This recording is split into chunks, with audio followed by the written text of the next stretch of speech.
ও যুবক, কেমন ভাবে তারে আমি তৈরি করেছি জানো? আসার আগেই তাকে এতিম বানায় দিলাম। 6 বছরে মা নিয়ে নিলাম, 8 বছরে দাদাও চলে গেল। তারে কেমন ভাবে তৈরি করতেছি দেখ। এগুলো কেন করেছি জানো?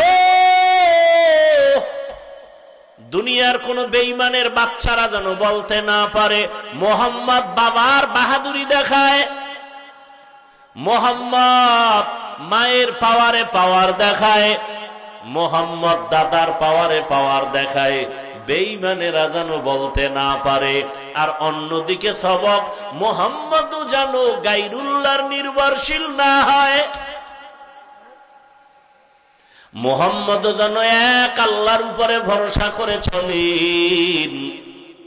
এজন্য বাবা চলে গেলেন, 6 বছরে মা, 8 বছরে দাদা চলে গেলেন। সেই নবীকে কত জ্ঞান দিয়ে আল্লাহ বানাইছেন।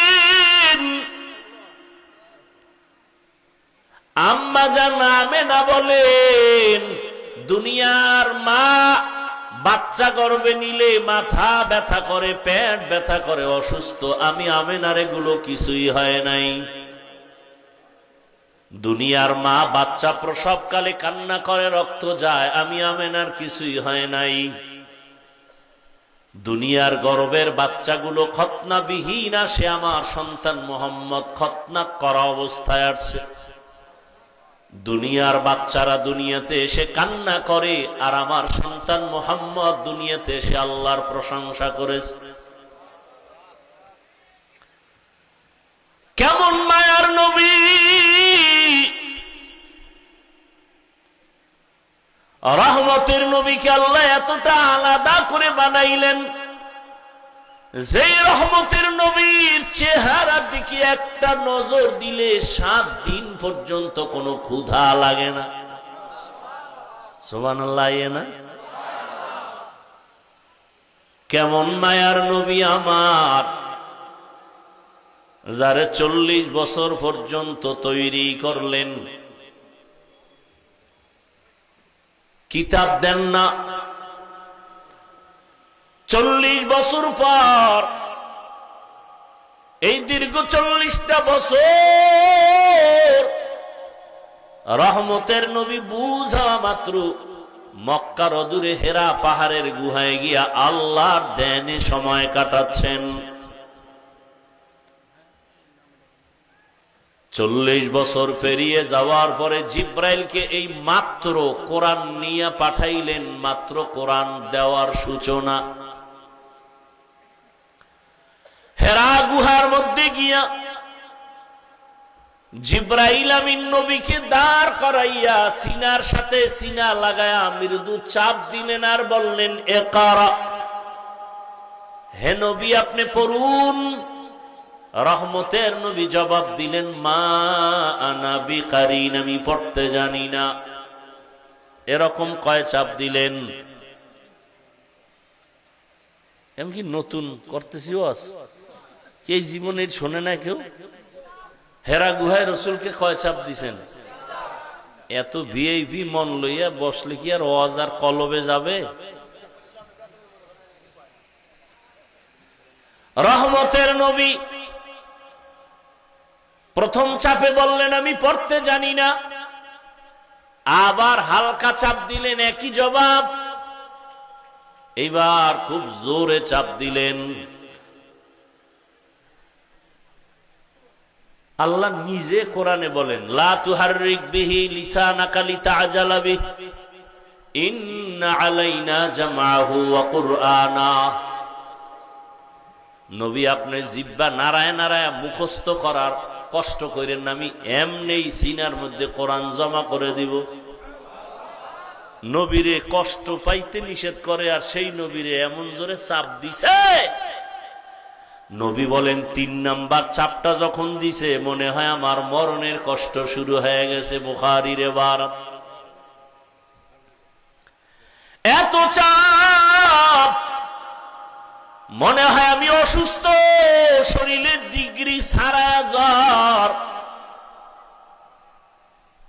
এবার আপনারা একটু জানা থাকলে জবাব দেন, এই যে মাত্র 40 বছর পরে রসুলের উপরে কোরআন নাজিল শুরু হইল, পুরা কোরআনটা রসুলের কাছে আসতে পুরা কোরআন সময় লাগছে কয়দিন বলেন? 250 গ্রাম ওজনের কোরআন, রহমতের নবী, কত জ্ঞানের অধিকারী আমার নবী, সারা দুনিয়ার সকল বিজ্ঞানীর মহাবিজ্ঞানী আমার নবী, সকল দার্শনিকদের মহাদার্শনিক আমার নবী, সেই নবীর কাছে কোরআন আসতে 23 বছর যদি লাগে, তুমি সেই কোরআনটা রাতারাতি বাংলা বইরা তাফসির করবা, এটা প্রলাপ ছাড়া কিছু হতে পারে না।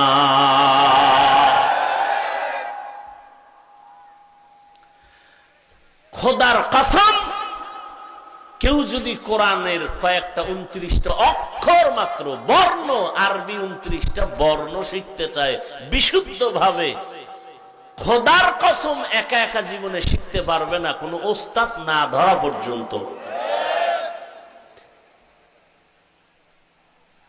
ওস্তাদ ধরতে হবে, চাই আপনি থার্ড ক্লাসের ওস্তাদ ধরেন, কারণ আপনি যত চেষ্টা বাংলা বইরা ইংরেজি বইরা কোনদিন কফ শেখা হবে না, আইন শেখা হবে না। হবে? তাহলে 29 অক্ষর শিখতে যদি ওস্তাদ লাগে, তাফসির শিখবেন একা একা। এই কোন জগতের পাগলামি শুরু করবেন? এত সোজা মনে করলেন কোরআন? এত সোজা? 29টা অক্ষর শিখতে যদি শিক্ষক লাগে, আল্লাহ হেদায়েত দান করুন। তো রসুলের কাছে কোরআন আসতে 23 বছর লাগছে, আর সেই কোরআনের ব্যাখ্যা হাদিস, সেই হাদিসের ব্যাখ্যা সাহাবায়ে কেরামের ইজমা, সাহাবায়ে কেরামের ইজমার মাল ইখতিলাফ বুঝার জন্য লাগে মুজতাহিদ ইমামগণের কিয়াস।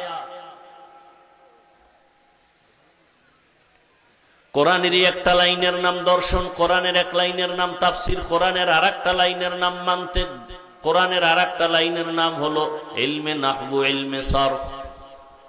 এক একটা লাইনে জীবন কাটাবেন, সীমানায় বসতে পারবেন না, এত ইলম। নবী খুশি হয়ে কয়, আল্লাহ আমারে সব ইলম দিয়া দিবেন, উতিতু ইলমাল আউয়ালিন ওয়াল আখিরিন। আল্লাহ কয়, না না নবী, আপনারে কি দিছি জানেননি? মা উতিতুম মিনাল ইলমি ইল্লা কালিলা, আমার ইলমের ভান্ডার থেকে সামান্য ইলম আমি আপনাকে দিয়েছি। নবীরে আল্লাহ কয় সামান্য দিয়েছি। তাহলে এবার বুঝেন তো কত ইলম আল্লাহর কাছে জমা।